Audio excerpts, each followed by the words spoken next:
My name is Bill Guy, and I'm here to tell you why you may not always trust what you see on your video monitors.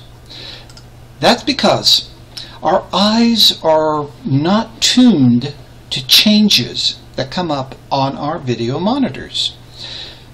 Over time, your computer monitor will change. It's not if it will change, but it will change. These changes are not always perceived to us. We have an original image that we create. However, over time, our monitors might take on a slight red tint, a magenta tint, or a cyan tint. Because of it, we don't notice it because we see our monitors every single day, and we don't see these changes that happen over time. What happens is we get used to seeing something one way on our monitor. We send an image off to a lab to be printed. We get a print back from that lab. It doesn't look like it does on our monitor. We think it's the lab's fault. May not be. The problem could be within the monitor itself. Now, can this be corrected? Yes, it can. However, it does take special software and hardware to do this. The software and hardware goes by many different names. It goes by Spider, Puck, Color Monkey, things like this. And what it does is by running the software, using it with this piece of hardware, it creates what's called a color profile in your computer. This color profile runs in the background.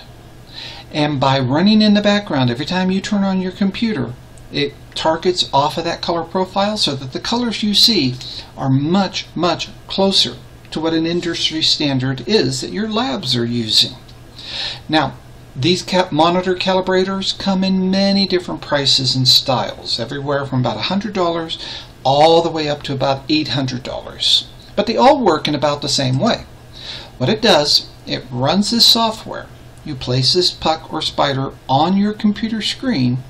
Underneath it will come different colors. These industry colors and calibrations will then create a color profile on your computer, which runs in the background, making the colors you see on your screen much, much closer to what you would expect. So, if you don't have this color profile device to create it in your computer, you can do different things to help. The problem is, these are time-consuming and they may not always work.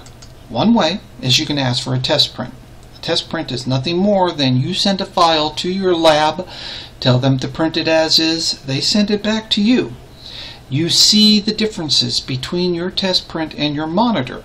You can either adjust your monitor to try to get closer to what the test print is, or just knowing what the problems are might be a help. The other thing you can do is just do nothing. Send them a non-color corrected image as it comes out of your camera. Let the lab do the work of monitoring and correcting those colors.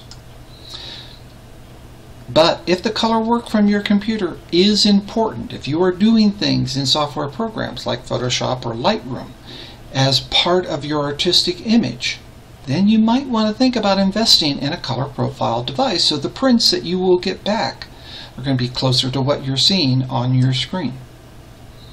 Now, in other videos, I'm going to be talking about color targets.